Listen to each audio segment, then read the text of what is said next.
और इस वक्त एक ब्रेकिंग न्यूज शिमला से आपको बता दें, शिमला समेत 9 जिलों में बर्फबारी जारी है। मौसम ने करवट ली है और कई जगहों पर बीती रात से तो कुछ जगहों पर सुबह से ही रुक रुक कर बर्फबारी हो रही है।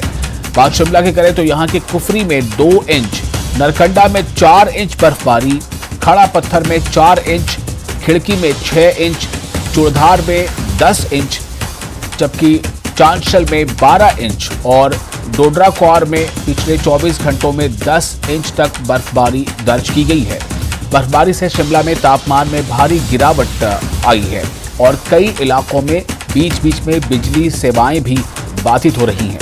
हालांकि यहां घूमने आए पर्यटक हो रही बर्फबारी का खासा लुत्फ उठा रहे हैं।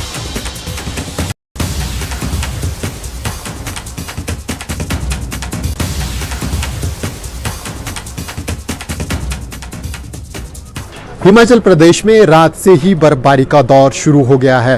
राजधानी शिमला सहित कुफरी, नारकंडा, नालदेहरा, चांशल, खिड़की में बर्फ की सफेद चादर बिछ गई है, जिसके बाद समूचे प्रदेश में ठंड का कहर शुरू हो गया है।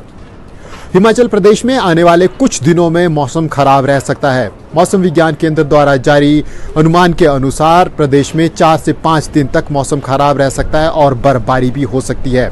बर्फबारी को देखते हुए देश भर से पर्यटक शिमला का रुख कर रहे हैं। ऐसे में स्थानीय लोगों को दिक्कतों का सामना भी झेलना पड़ रहा है। कुछ स्थानों पर जहां बर्फबारी के कारण बिजली गुल है, वहीं वाटर सप्लाई में भी दिक्कतें हुई हैं। अब अनुमान लगाया जा सकता है कि आने वाले कुछ समय में अगर बर्फबारी इसी तरह जारी रहती है तो जहां स्थानीय लोगों को दिक्कतें हो सकती हैं, वहां पर्यटन कारोबार को भी 4 चांद लग सकते हैं। भारी संख्या में पर्यटक शिमला का रुख कर रहे हैं। शिमला से राजेंद्र शर्मा, न्यूज़ 18 हिमाचल।